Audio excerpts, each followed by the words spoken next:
સાથે હું નિર્મલ સુથાર ને અત્યારે હું પહોંચ્યો છું અંબાજીની અંદર કે અંબાજીની અંદર અત્યારે ગ્રામ પંચાયતની જે ચૂંટણી છે ચૂંટણીનો જે અત્યારનો માહોલ છે તે અત્યારે ફૂલ જોશની અંદર ચાલી રહ્યો છે।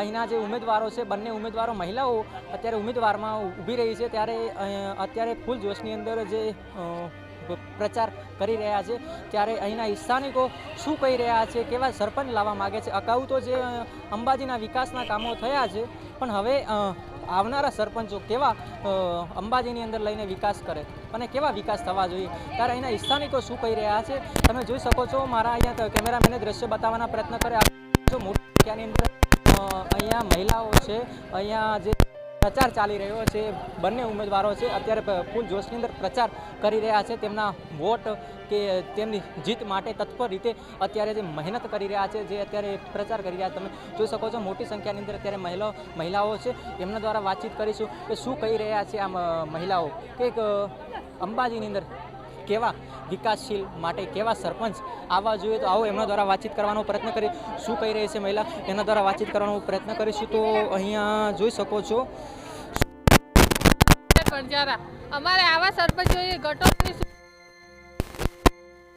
પાણી તો બહુ જ ત્રાસ છે। 5-5 દિવસથી 6-6 દિવસથી અમારે નાવા ક્યાં જવાનું, કપડાં ક્યાં ધોવાના, આ સુવિધા જોઈએ। આવો સરપંચ આવો જોઈએ કે પાણીની વ્યવસ્થા કરે, રોડની વ્યવસ્થા કરે, ગટરો ભરાય ના। અમારે સ્કૂલો મૂકવા જઈએ છોકરા તો પાણી ભરેલું હોય છે, કેવી રીતે જવાનું?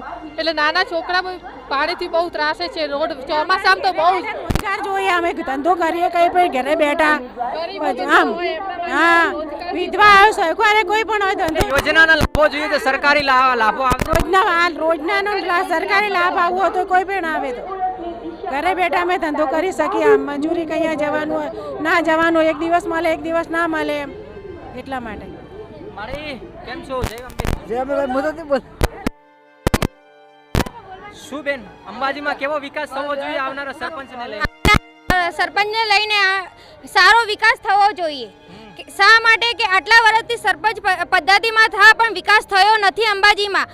છોકરાઓને બહુ જ નુકસાન થયું છે, એ માટે પાણીની બી અમારે બહુ તકલીફ પડી છે, રોડોની તકલીફ છે, ગટરોની તકલીફ છે, અમે એટલા વાળવાવાળાની તકલીફ છે। અમે ગામે જઈને ફરિયાદી કરીએ ત્યાર પછી બી માણસો નથી આવતા। એટલે અમારે સારા સરપંચ જોઈએ છે કે એક એને પ્રગતિ કરે, આવીને અમારું સાંભળે ને અમારે કંઈ બી કામ પડે, કંઈ બી પંચાયતનું કામ કે ભલે ગમે તે દાખલાઓનું કામ પડે એ 5 મિનિટમાં નીકળી જવું પડે, 5 મિનિટમાં નીકળી જાય કે અમારે તકલીફ ના સહેવી પડે એટલી બધી। 10-10 દાડા 5-5 દાડા ધક્કા ખાઈએ એ પછી અમારા દાખલા નીકળે તો અમારી નોકરીઓના અંદર કોઈના અંદર ફોર્મ ભરવા હોય તમે દાખલા વગર કેવી રીતના ભરીએ? અમારી તારીખો ચૂકી જઈએ છીએ। એ સરપંચ નવા સારા આવશે તો કરશે ને, એટલે અમે એ જ વિચારીએ કે સારા સરપંચ આવવા જોઈએ। તમને જેને તમે અત્યારે ટાર્ગેટ કર્યો છે કે મારે આ ઉમેદવારને વોટ આપવાના છે, ટાર્ગેટ કર્યો છે? અમે કર્યો છે ને ટાર્ગેટ, કેમ નથી કર્યો? પણ સરપંચ આવીને એમને વિકાસ કરવું જ પડશે, કેમ કે આટલું બધું દુઃખ જોયું છે, એ નોકરીઓના અમે લાભો ચૂકી ગયા છે તો સરપંચ આવીને કરશે જ ને, કેમ ના કરે? એમને વોટની જરૂર છે ને તો પછી એ કામ બી કરશે જ ને કે એ લોકોને 5-5 6-6 દાડા સુધી પાણીનું વ્યવસ્થા બધી કરી આપશે। એ લોકોને વોટની બી તો જરૂર છે ને।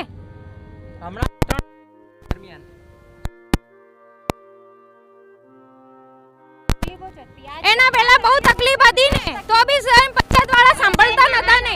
માટલા ફોડ્યા જઈને બધી કેટલી પબ્લિકો પંચાયતના આગળ જઈને બધાય માટલા ફોડ્યા, કેટલી પબ્લિકો હેરાન જ થઈ રહી।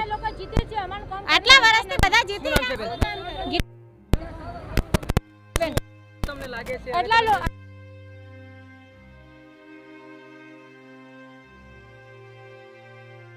હવે તો ચૂંટણી છે, હવે અમે બધું કામ કરી આલું છે, એવું સરપંચ લાવવું જોઈએ અમને બસ અમે કામ કરી આપશું પણ કર્યા પછી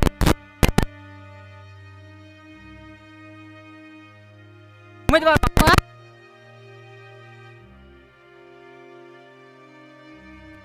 સરપંચ જોવે અમને, એવું સરપંચ અમારું કામ કરી આલે બસ એવું જોવે અમને। તો અંબાજીના સ્થાનિકો કે તેમની વિકાસને લઈને તે માંગણી કરી રહ્યા છે। તો હજી પણ આવા દરેક એપિસોડ જોતા રહો સ્વતંત્ર પર।